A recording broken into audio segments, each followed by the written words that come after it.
Queridos irmãos, irmãs, boa noite para todos. É com muita alegria que estamos nesta noite, dia 13 de junho do ano de 2018, iniciando mais um estudo em torno das cartas de Paulo. Hoje, com o tema O Segredo de Paulo. Então, nosso coração se rejuvenesce, se enche de vitalidade para juntos podermos estudar as Escrituras. Nesse instante, eu agradeço a audiência de todos. Que vocês possam compartilhar esse vídeo com os seus familiares, amigos, dar um like aí pra gente, dando um apoio à Rede Amigo Espírita que caminha a passos largos com aquele dístico: eu quero 1 milhão de amigos. Nós vamos atingir essa marca, mas para isso precisamos do apoio de todos vocês. Lembrando que a inscrição é gratuita e todo o trabalho da Rede Amigo Espírita é voluntário, bem ao sabor do Evangelho, conforme nos ensinou Jesus. Sem delongas, vamos ao nosso estudo. O tema hoje, o segredo de Paulo. Nós estamos trabalhando, amigos, com a carta de Paulo aos Romanos, no seu capítulo 11.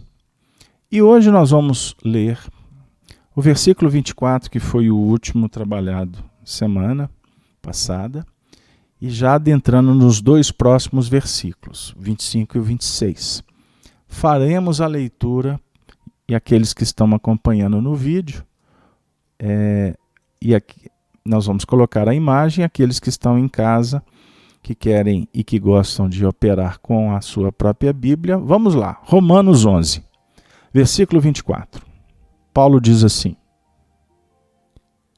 Porque, se tu fostes cortado do natural zambujeiro, e se contra a natureza enxertado na boa oliveira, quanto mais esses, no caso os gentios, não é isso? Que são naturais, serão enxertados na sua própria oliveira. Então, nós aqui rapidamente podemos lembrar que estamos aqui interpretando Paulo e ele vai falar da enxertia divina. Ele fala da chegada de espíritos ao nosso orbe, que vieram com o objetivo de auxiliar no encaminhamento dos espíritos naturais, conhecidos como os autóctones, os aborígenes, espíritos mais simples. Isso aconteceu há alguns milênios atrás. E no ensinamento, o estudo desenvolvido por Allan Kardec, no livro A Gênese, que nós já trabalhamos aqui alguns aspectos, nós vamos encontrar uma explicação extraordinária sobre a chamada raça adâmica. Então, o Paulo está falando aqui sobre a questão de ser cortado do natural zambujeiro e enxertado numa boa oliveira. É a expressão do intercâmbio entre os seres, aqueles professores que vêm ensinar os alunos. Então, como nós vamos dar prosseguimento agora para o versículo 25 para a gente caminhar para o tema de hoje. Vamos lá. Paulo diz assim: Porque não quero, irmãos, que ignoreis este segredo, para que não presumais de vós mesmos, que o endurecimento veio em parte sobre Israel, até que a plenitude dos gentios haja entrado. E assim, todo o Israel será salvo, como está escrito: de Sião virá o libertador, e desviará de Jacó às impiedades. Então, esse verso 25, Paulo vem abrir para nós um segredo. Então, quando nós fomos definir, junto com aqueles que nos tutelam, o tema de hoje, a palavra segredo brilhou na nossa frente. Nos chamou muito a atenção. Por quê? Vamos lembrar que em versos anteriores, Paulo vem dizer que ele tinha abraçado a causa dos gentios. Ele era apóstolo dos gentios. Ele tinha um objetivo de ajudar no encaminhamento dos gentios. Lembrando que ele era judeu, profundo conhecedor das leis. Ele era doutor do Sinédrio. Doutor Saulo de Tarso, que depois vai se converter ao cristianismo como Paulo de Tarso. Não é verdade? A história que todos nós conhecemos. Paulo se torna um grande revelador. Então aqui, ele vai exercer este papel. O revelador é aquele que tira o véu. E ele até diz que ele vai revelar um segredo para que não haja presunção.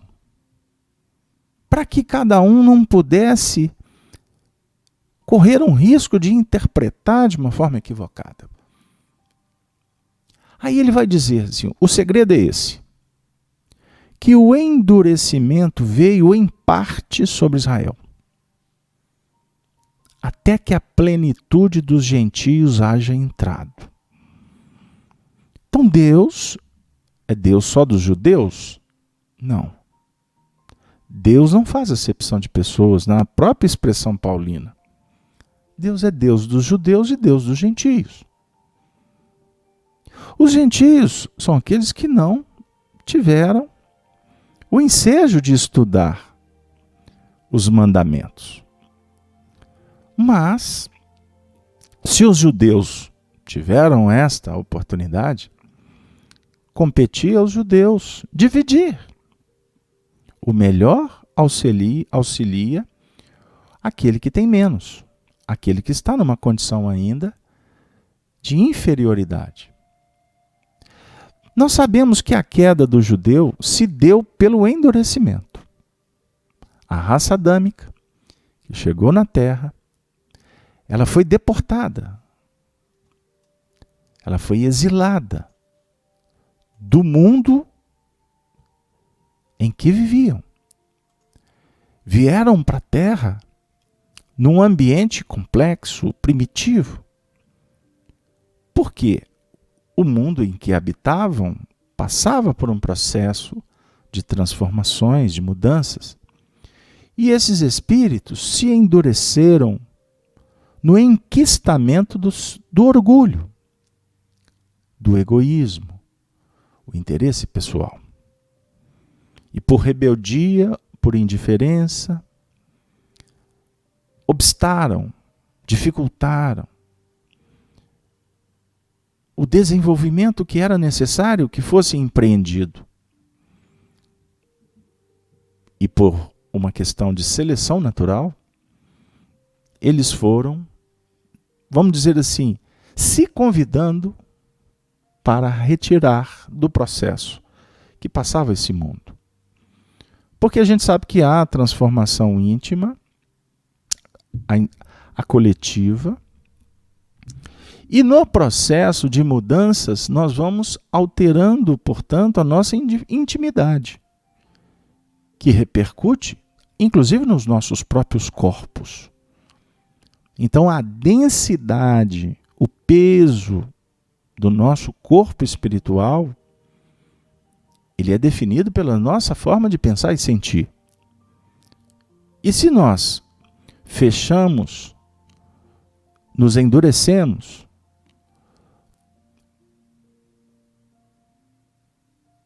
dificultando o processo da adequação na ordem natural da evolução, nós iremos naturalmente criar, portanto, uma atmosfera mais densa, porque o progresso pressupõe um nível de alteração da consciência que repercute nos estados vibratórios, na atmosfera em que nós vivemos. Então, o mundo que nós habitamos, ele é um mundo específico para a nossa evolução.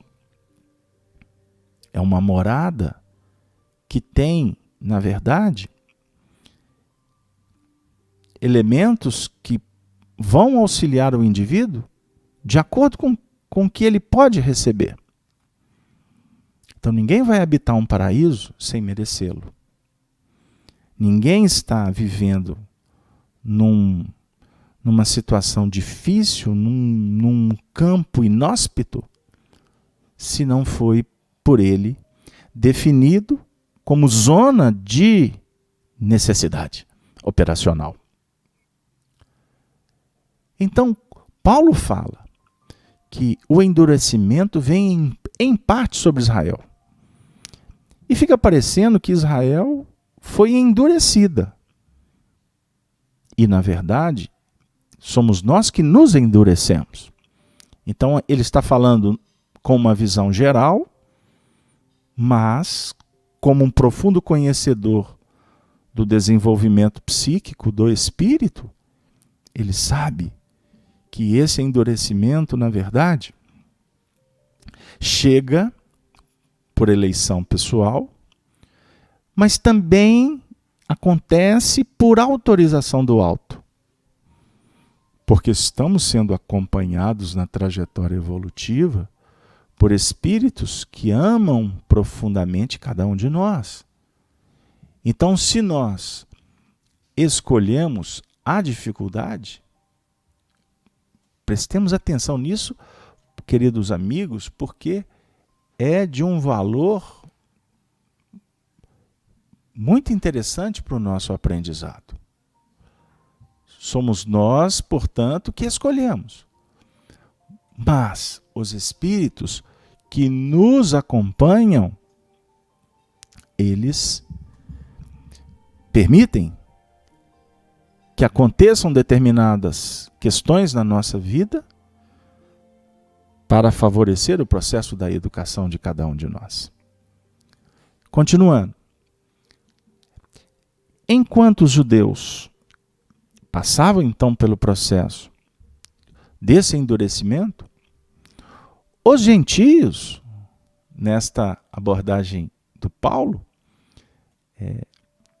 estariam sendo favorecidos pelo próprio aprendizado que esse endurecimento dos judeus proporcionaram para eles. E continuam proporcionando. Então, quando o indivíduo está em queda, ele costuma levar alguém com ele.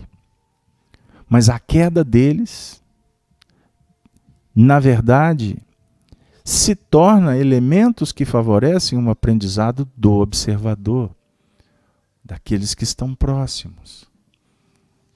Isso é importante para a gente verificar. Mas aí, Carlos Alberto, você pode me perguntar assim, e o tema, o segredo? Qual que é o segredo de Paulo?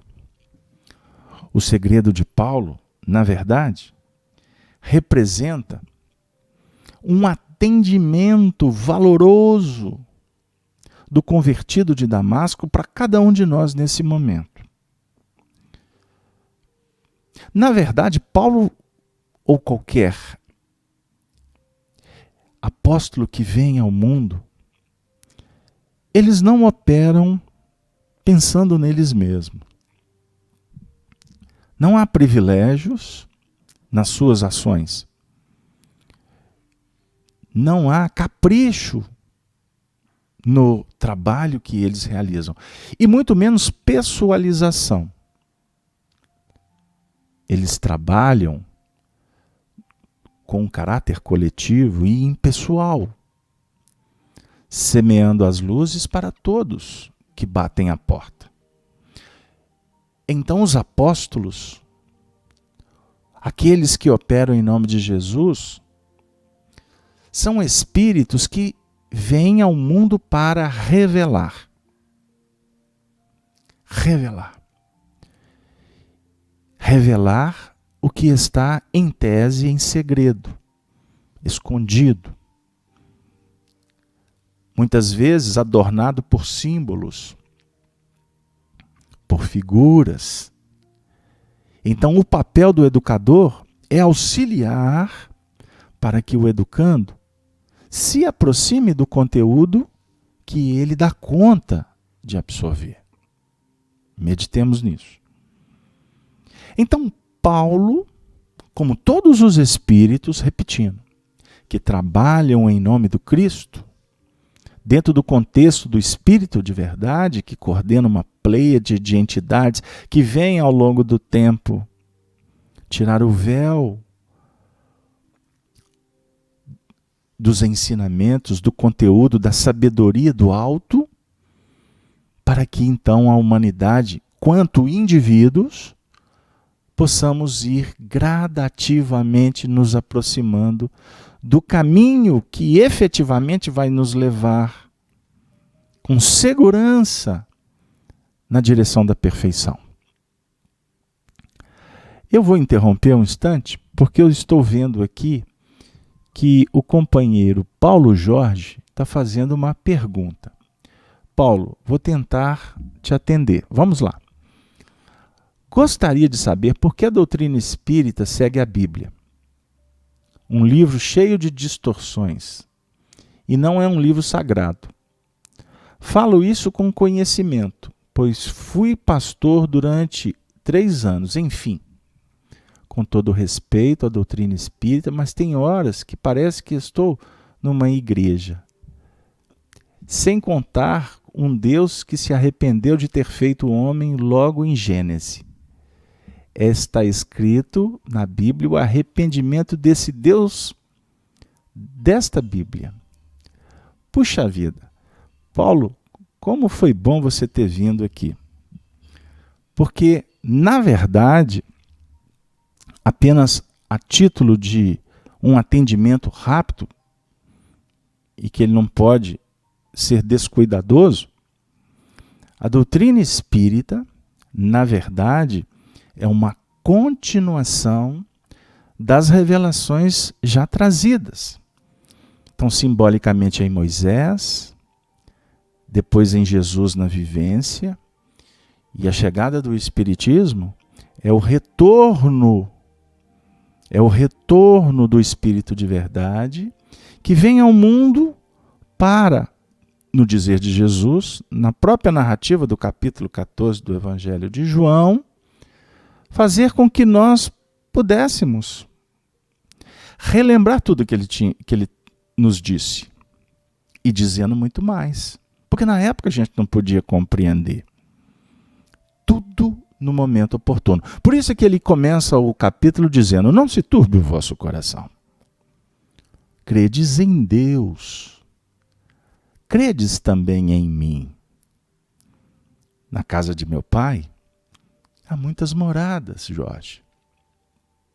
Se não fosse assim, eu vou-lhe teria dito: vou preparar-vos lugar, e depois voltarei para vós. Para onde que eu estiver, vós estejais comigo também. Na época, os discípulos ficaram turbados, atormentados. Senhor, mas que história é essa? Não sabemos o caminho? Como é que nós vamos saber para onde vais? Eu estou fazendo uma ida e vinda dentro do próprio texto para contextualizar a minha fala. Ok, Jorge? Já que você está dizendo que conhece as letras, né? E eu tenho convicção que sim. Então, como você está atento ao literal, eu só estou dando uma abertura de parêntese aqui para não ficar parecendo que eu estou trocando por erro os versículos. Voltando. Nós não sabemos para onde vai. Como é que nós vamos saber o caminho? Aí Jesus diz assim agora para nós. Porque a mensagem dele não foi dita lá atrás. no seu sentido da interpretação nossa agora. A mensagem dele é atemporal. Então eu não posso ler a mensagem com os olhos que eu tinha há 10 anos atrás, e muito menos em vidas pregressas. Eu tenho que ver agora, conforme a minha concepção adquirida, conquistada, na própria trajetória evolutiva. Então o Espiritismo se pauta em um dos seus princípios, que não foi o Espiritismo que trouxe, mas ele veio estudar a reencarnação. Então, nós, para estarmos com Jesus, é necessário que abramos o coração. Porque ele é mestre.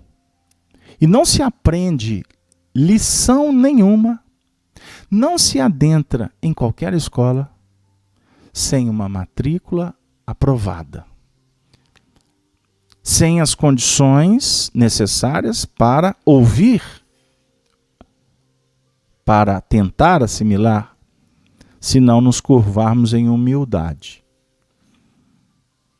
Se não abrir o coração, não compreenderemos os sinais da vida, que Jesus, por misericórdia, nos revela. Então, na verdade, eu fui levado a escolher o tema O Segredo de Paulo, e para te atender eu estou me reposicionando aqui e eu voltarei para o tema. Porque, na verdade, agora eu digo, o segredo não é de Paulo. A revelação, na verdade, Paulo se torna instrumento, autorizados pelo revelador por excelência, que é Jesus. Então, para estar com Jesus, é necessário que nós percorramos um caminho. E ele diz, eu sou o caminho, e a verdade, e a vida. Aí ele diz assim, ninguém vem. Algumas traduções definem, ninguém vai. Se a gente for lá atrás, no grego, nós vamos observar que é ninguém vem. Ninguém vem ao Pai, senão por mim. Ele está falando de Deus no seu sentido absoluto do Criador? Ou no seu sentido operacional que cada um de nós precisamos de empreender para sentir a presença de Deus em nós, porque Deus não está lá fora, embora Ele esteja em toda parte. Mas se você buscar Deus lá fora, tu se perde. Se você buscar a verdade lá fora, tu não encontrarás. Porque a verdade, ela é concebida. E cada um vai concebendo de acordo com a caminhada que empreende. Por isso é que ele diz, eu sou o caminho. É necessário entender o que é eu sou o caminho. Porque ele, ao mesmo tempo, ele é o mestre, ele é a lição, ele é a escola e ele é a oportunidade. Porque ele está numa condição superior à nossa como um espírito mais evoluído. Mas você não vai percorrer o caminho dele. O caminho é teu. E afirmava Hermes no Egito, o caminho se faz no caminhar. Agora, o caminho que Jesus propõe, ele percorreu, e por isso é que ele propõe com autoridade. Ele é o tipo perfeito. Ele é um modelo incomparável. Se nós deixarmos as Escrituras e conectarmos com Cristo, é o bastante. É o bastante.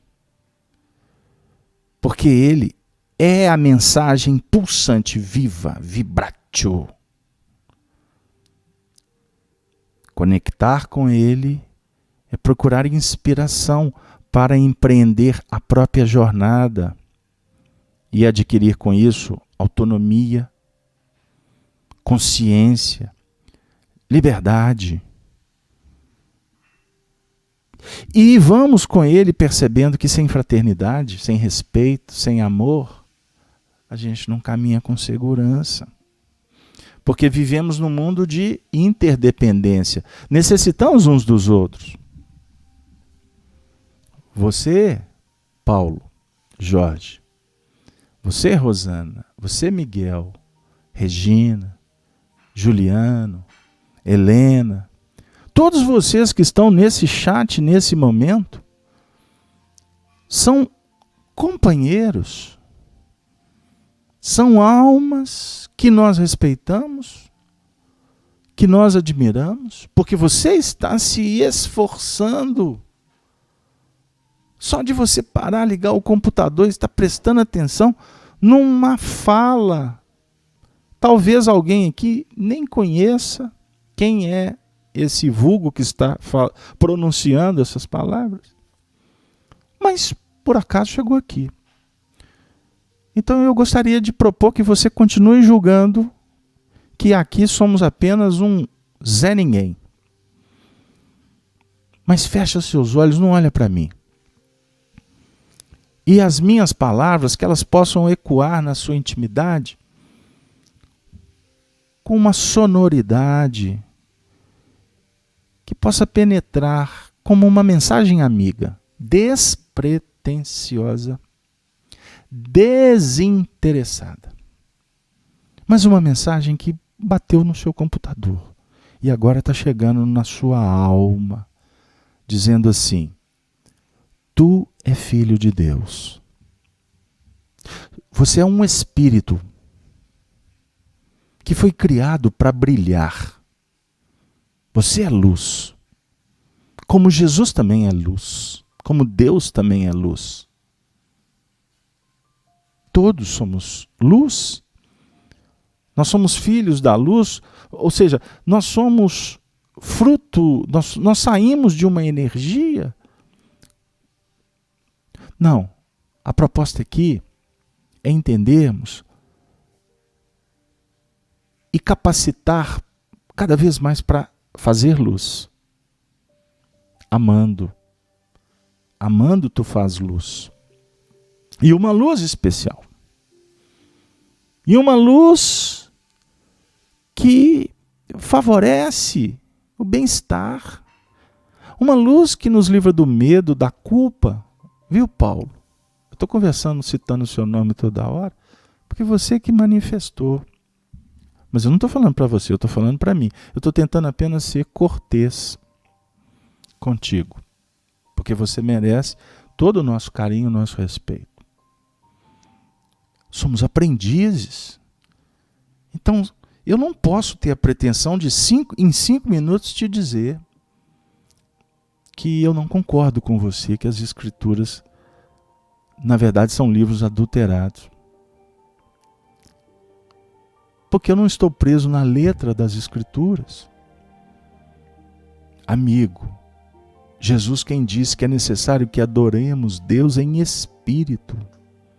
Ele falou isso para a mulher samaritana, não foi? E não adorar Deus presos a templos, a sacerdotes, a política de religiosos, a pragmatismo escolástico, hermenêutico, ao intelectualismo que é separativista, intolerante, cria sistemas, escolas. Não. A mensagem aqui é iluminação. Sabendo que todos os departamentos da ciência, das religiões, da arte, da cultura, da política, são departamentos que a providência divina nos oferece para operarmos, para trabalharmos e aprendermos. Por isso que eu evoco, eu suplico a presença de Paulo de Tarso para nos inspirar. E Paulo de Tarso para nos revelar como um grande revelador que ele foi, é e continuará sendo. Apóstolo dos gentios. Que ele possa, Paulo, que nós possamos aprender com Paulo quando ele diz que uma vida só não basta. Essa citação está na carta dele, também aos Coríntios, no seu capítulo 15. Uma vida só não basta. Se não abrirmos o coração para o intercâmbio, para as dimensões, para a relação com a verdade em suas nuances, sempre cedendo por uma verdade maior, se não abdicarmos, se não abrirmos mão da vaidade presunçosa, idiota, nós não vamos caminhar na direção da luz que Paulo vem revelar. Nós estamos estudando Paulo à luz do Espiritismo, à luz da doutrina espírita. Porque não dá para estudar. É impossível estudar as Escrituras, desde o primeiro livro, Gênesis, que conta uma história, do desenvolvimento do psiquismo, que nós pessoalizamos na interpretação, julgando que Deus começou o mundo com um homem, Adão. Frutos, humanidade, de um pecado, porque a Eva comeu um fruto que não podia. Moisés era um iniciado. Moisés estudava com os sacerdotes em Tebas. Ele conhecia muito mais do que ele pôde se revelar ou revelar. Ele traduziu para nós um pensamento simbólico. Adão e Eva estão dentro de nós. Razão e sentimento. O que é a serpente? A serpente é o fruto da concupiscência. A serpente, ela toma volume quando nós nos iludimos. E por isso que a própria serpente, a ilusão, ela que abre brechas para que a gente possa produzir, tendo como mãe a serpente. Então Caim é fruto da serpente. A besta do Apocalipse é a dinâmica dessa serpente no nosso psiquismo, no tempo e no espaço. Somos aprendizes, querido. Querida irmã, eu abraço a Marinalva que está aí desde o início, a Ângela que está conosco aí sempre, a Carmen. Nós temos que bater papo. Isso aqui não é um espaço de professor e aluno, de mestres e aprendizes.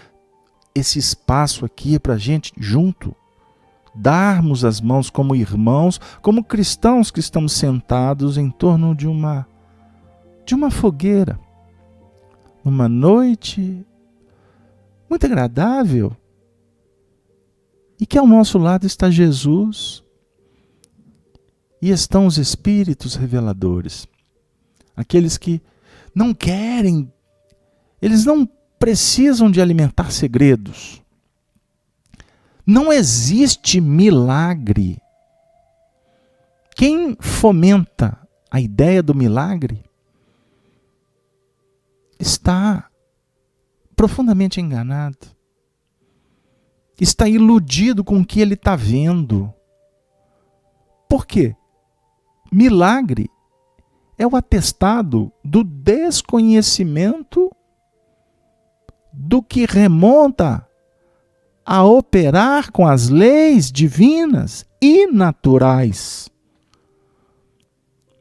Jesus impunha as mãos e curava, como ninguém nunca fez e nem o fará. diante da sua autoridade moral e espiritual. Mas antes de Jesus, os egípcios ministravam o recurso magnético espiritual. Ou não? Antes de Jesus, os profetas atendiam às súplicas. Depois de Jesus, quantos não promoveram curas? Os apóstolos curavam. Aprenderam com Jesus a impor as mãos com amor. Até hoje, nós impomos as mãos nos centros espíritas e podemos dizer que uma boa parte desconhece o fenômeno, que é um fenômeno natural. Lidar com energias, utilizando a vontade, o desejo de servir, manipulando a energia cósmica universal. Na doutrina nós vamos achar a palavra fluido cósmico universal. Já podemos discutir que na época de Kardec não se trabalhava a palavra energia. Então hoje nós podemos falar da energia cósmica do amor. Por sinal, Emmanuel, o nosso educador, no livro Religião dos Espíritos, através da mediunidade de Francisco Cândido Xavier, Emmanuel vem falar sobre a religião cósmica do amor. Esta que é a grande trajetória. As religiões do mundo têm um papel de nos auxiliar num processo de educação e instrução. Convites para labores com uma ótica moral, cada um com sua característica, com as suas ferramentas e o conteúdo que podem ofertar. Todas propõem alimentação psíquica do espírito. Todas. Porque quando estamos trabalhando no universo da nossa intimidade, mesmo que de fora para dentro, nós estamos dando contributos para nos alimentarmos psiquicamente, que nós podemos dar o nome de esperança, de fé, de boa vontade. O termo não importa tanto. O que vale é todos nós compreendermos que existe um universo chamado mente, universo mental. Tudo no universo é mente. Nós nos movemos, no dizer de Paulo, nos movemos em Deus. Nos movemos no reino mental do Senhor. Mas nós somos responsáveis por uma dessas moradas. Qual é o grande milagre? Como está sendo colocado no chat. Pesquisem na internet aí para mim, qual que é o significado da palavra milagre. Tira o ranço religioso que vocês vão verificar. Que na verdade milagre é tentar interpretar o que é divino. Não é? Ou atuação do divino na vida dos homens. Então, se eu for considerar por esse prisma, milagre é uma força sobrenatural. Os espíritos superiores operam milagres porque não compreendemos como eles operam. Eles estão mudando, eles estão manipulando energias e sabem fazer isso. Jesus não transformou água em vinho? Ele não andou sobre as águas? Ou seja, ele não levitou? Ele não anulou a lei da gravidade? Como fazer isso? Nós já estamos percebendo que é possível. Só que a ciência tem que caminhar para que a gente, junto com a ciência, possamos entender, na verdade, leis que incompreendemos, que desconhecemos. Então eu poderia dizer assim, poeticamente, o grande milagre é o da vida.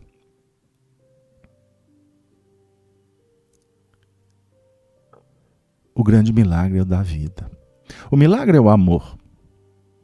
Uma força incompreendida. Uma força capaz de transformar. Transformar pedras em pães.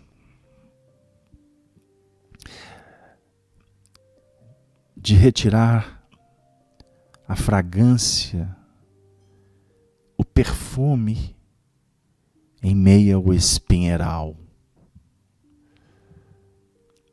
É da vida.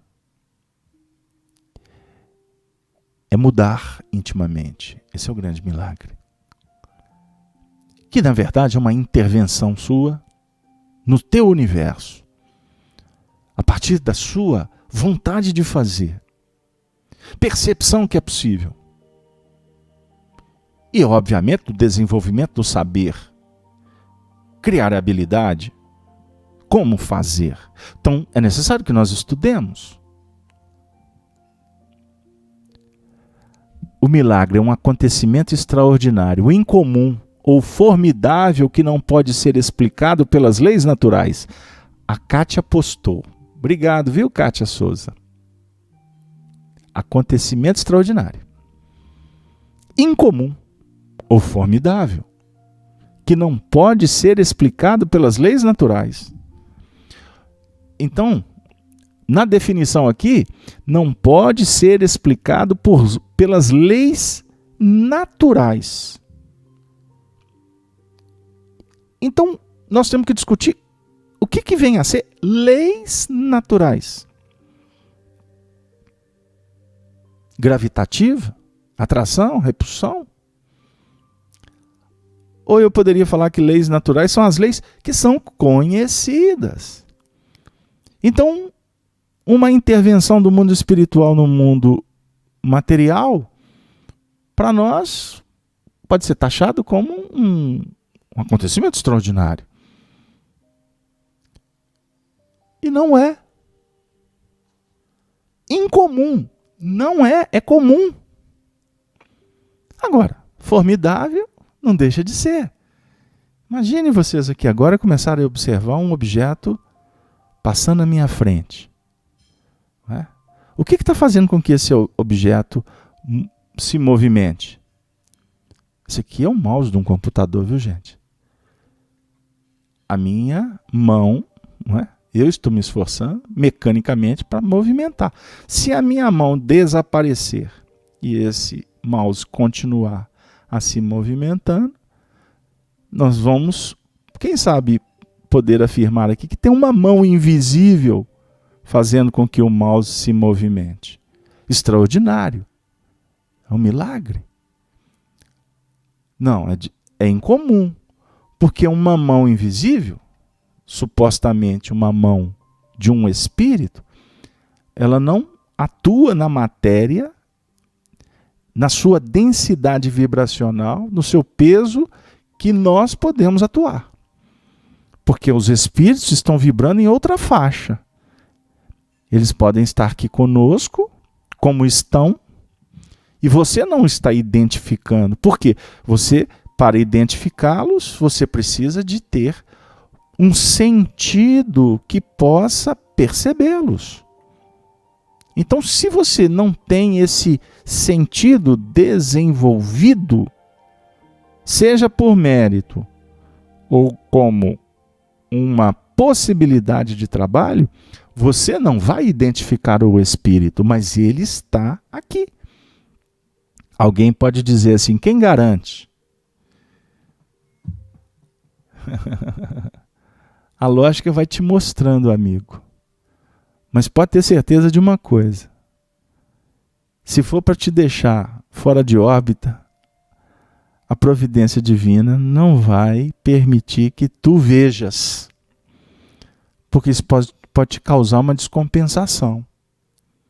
Não foi, por exemplo, o que aconteceu com o retorno de Jesus após a crucificação? Ele foi se apresentando para um, para outro. Não se apresentou para Tomé. Tomé era o racional. Tomé não era um dos mais próximos dele. Tomé ficou indignado. Mas ele, para mim, não acredito. Até que, por fim, ele faz uma provocação.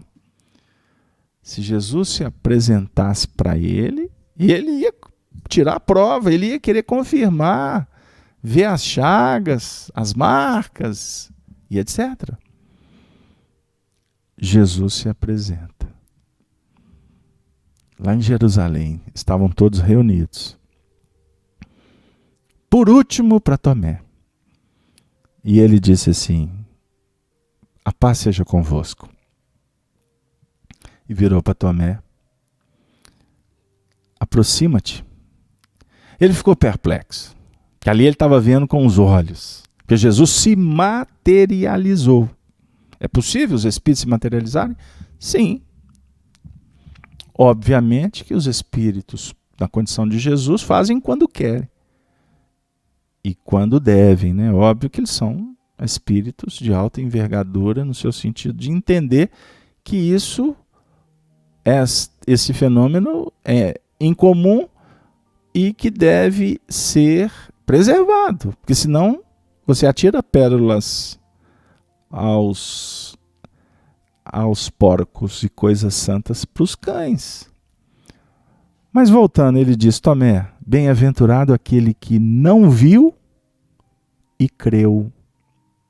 Então aí ele trabalha aspectos que envolvem uma busca consciente desta verdade espiritual. Porque todos nós a temos na nossa intimidade. Porque nós viemos foi de lá. A nossa pátria é a de lá, não é a daqui. E daqui que nós vamos para lá. Na verdade, nós estamos estagiando aqui. E é rápido. Ou não? Eu que já estou caminhando aí para algumas décadas de existência, eu penso assim: meu Deus, ontem eu era adolescente. Eu ficava assim, querendo fazer 18 anos, maioridade. Veja quanto tempo passou. E numa velocidade incrível. Pergunta para quem está virando aí os 80, os 90. Vai dizer a mesma coisa. Então tudo passa. Tudo vai numa velocidade incrível. E nós devemos, queridos amigos, começar a abrir os olhos. Não por medo ou por culpa.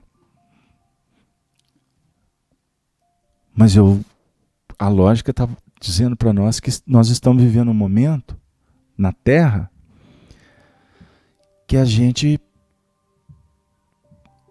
poderia começar a repensar os nossos valores. Inclusive porque nós estamos aqui vivendo uma experiência humana. Mas nós somos espíritos. E geralmente a gente vive na Terra e de vez em quando a gente abre para uma experiência espiritual. Observem como nós invertemos os valores. Ou seja, aqui na Terra eu vivo pensando só na Terra. E quando as coisas apertam, as dificuldades visitam, a desencarnação perpassa, a doença se instaura, o conflito encarcera, aí a intuição, a inspiração, a revelação chega para mim e diz assim: meu filho, aonde está Deus? Você deve pensar na importância da oração. Eu preciso de mudar, a minha vida está vazia, tem tantas coisas estranhas acontecendo. Sabe aquele momento que a gente está sozinho? Hein, Ângela?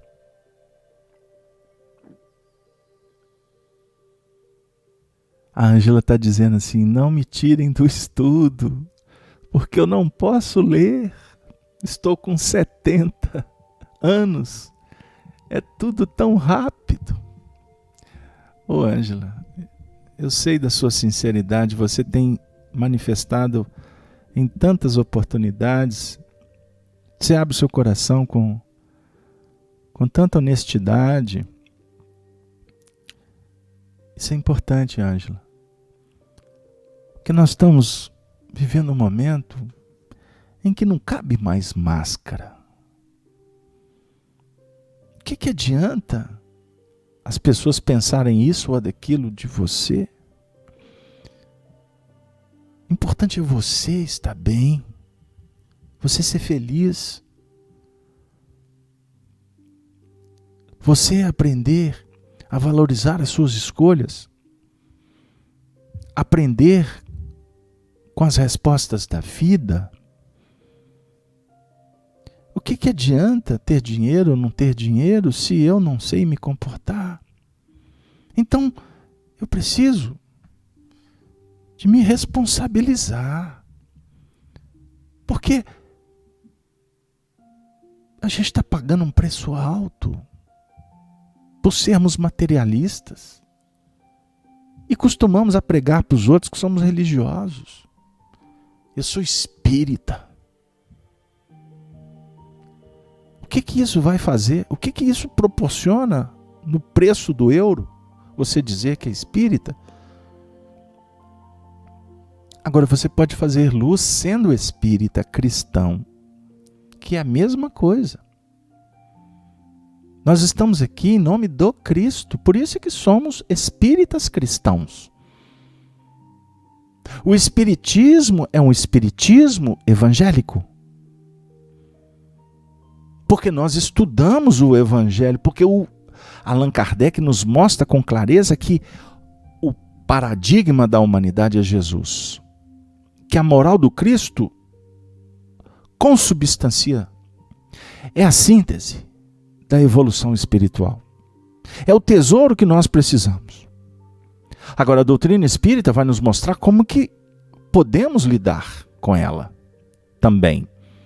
Porque a doutrina espírita vai estudar a relação nossa com os espíritos, a importância da reencarnação,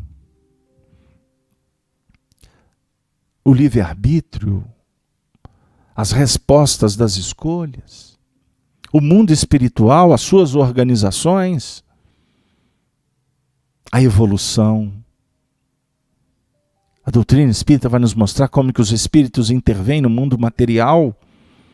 A doutrina espírita vai estudar conosco a mediunidade, os seus 5 sentidos que a ciência se capacita a cada momento, mas a doutrina espírita vem estudar o seu 6º sentido, que na verdade se torna o sentido da vida, porque a mediunidade é a ferramenta que nos aproxima dos seres também desencarnados, mas a mediunidade é uma ferramenta que nos ajuda na autoeducação, porque não adianta ser médium se não evangelizarmos a nós mesmos. A mediunidade precisa do desenvolvimento moral. E fora da caridade, seremos apenas discutidores e filósofos. A caridade é a âncora dos mundos, no dizer do Espírito de Santo Agostinho. Âncora salvadora dos mundos. Perdoem. A caridade é a âncora salvadora.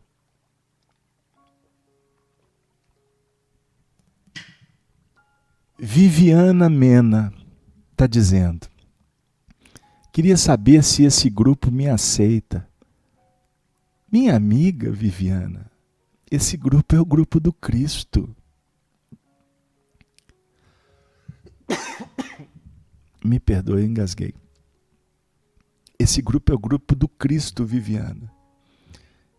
E foi Jesus quem disse assim, no capítulo 11 do Evangelho de Mateus: vinde a mim, versículo 28, todos vós,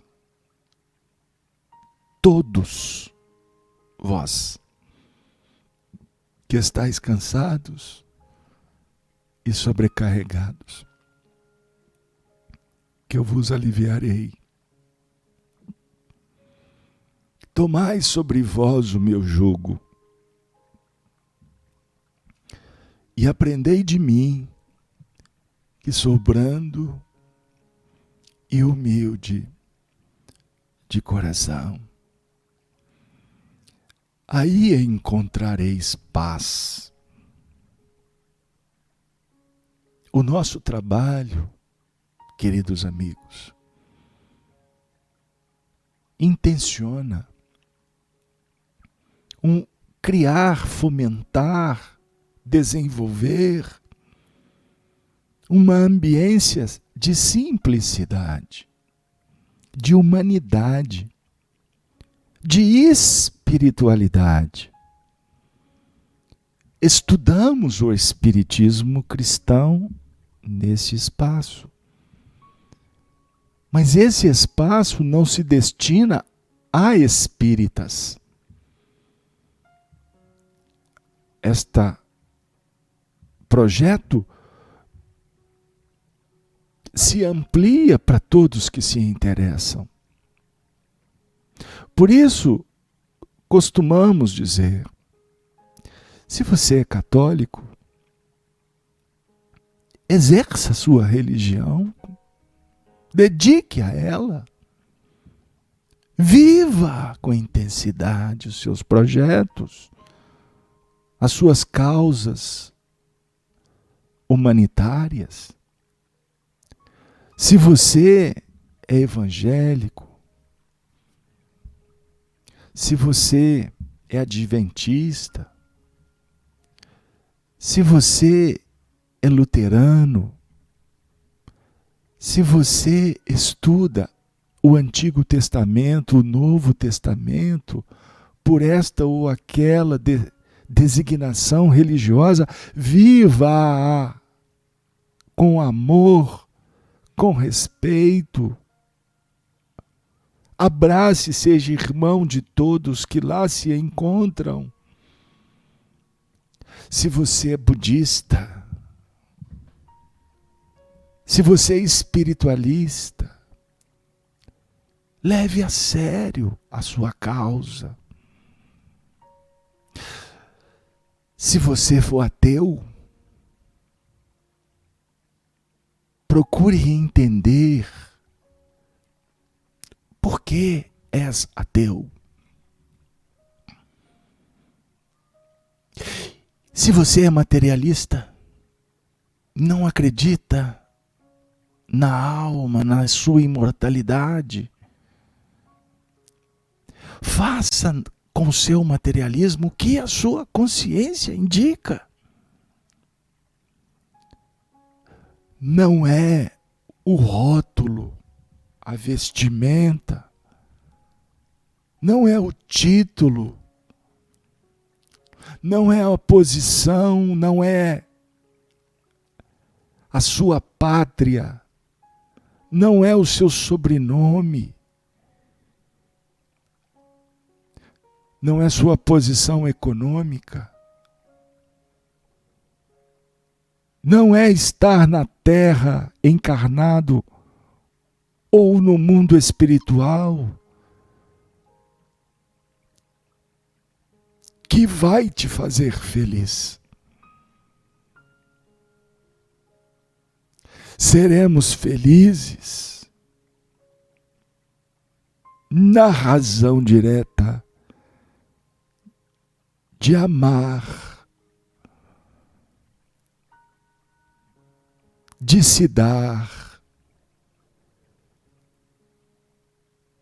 de fazer conforme a consciência indica. Seremos felizes quando semearmos a paz, sendo amigo, solidário, companheiro. Que não exige que dá, apenas dá, pois a dádiva já é o alimento suficiente.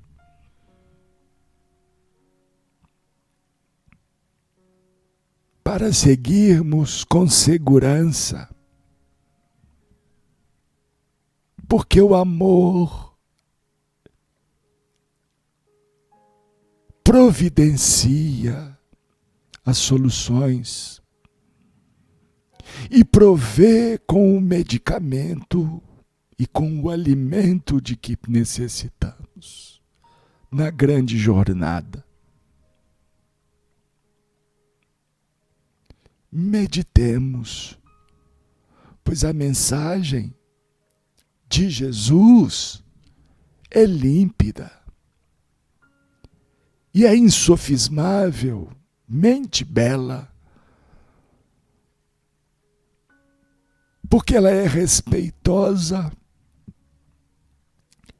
e ela, como uma medicação, chega para nosso coração na dosagem que necessitamos, na hora certa, nem mais, nem menos, nem fora de hora. É naquele instante que foi determinado para que haja a harmonia interior imprescindível para que a mente opere e para que a boca pronuncie a frase bendita. E a luz se esparja, silenciosa, poética, amiga, para todos e com todos, por todos, em nome de Deus, em nome de Jesus, em nome da espiritualidade que tutela a nossa jornada, as nossas tarefas, o projeto que esta rede representa. Um projeto do bem,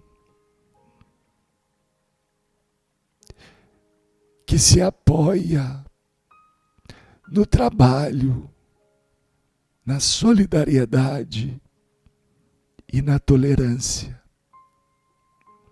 na filosofia, na ciência e na religião cósmica, do divino semeador, do pastor de nossas vidas, Jesus de Nazaré. Que as bênçãos se façam, que a alegria permeie, ilustre e encante a todos os corações. Que a mensagem do Evangelho, como um sol que irradia a imortalidade e que liberta os seres na destinação das estrelas, se transforme no fulcro irradiador de cada coração, de todos os lares aqui representados. Ouçamos juntos esta cantiga da esperança, pois o mundo caminha a passos firmes e resolutos na sua transformação. A mentira, a incongruência, as contradições visitam a todos no orbe e chegam numa velocidade incrível. Mas ouçamos a mensagem do Cristo, que é vigorosa e eterna. Ela conclama ao trabalhador a ajustar-se na jornada, olhando e seguindo adiante. Porque os cães ladram e a caravana passa. Falsidade ideológica, religiosa, ética, ela fica na estrada. O amor e a verdade são vigorosos e são eles que sustentam os espíritos encarnados, como também a humanidade espiritual, que caminhamos de mãos dadas, pois a colaboração representa a verdadeira caridade. Ninguém pode ser feliz indiferente às dores e às lágrimas. Por isso, os ceareiros do alto estão conosco, sempre. Que possamos ouvi-los e aprender com o que eles nos oferecem, por misericórdia do Altíssimo. Tenham todos uma mensagem para ser guardada no lado esquerdo do peito. Uma mensagem que nós gostaríamos de encerrar, resumindo-a na palavra amizade. Tenham todos muita paz, confiança, porque dias melhores se avizinham e nos surpreenderão com a presença excelsa de Jesus em nossos corações. Ave, ave, ave Cristo. Até a próxima oportunidade. E que Maria, nossa mãe, nos inspire sempre a seguir Jesus e a aprender com Allan Kardec. Até a próxima oportunidade. Meus queridos amigos, muito obrigado de coração.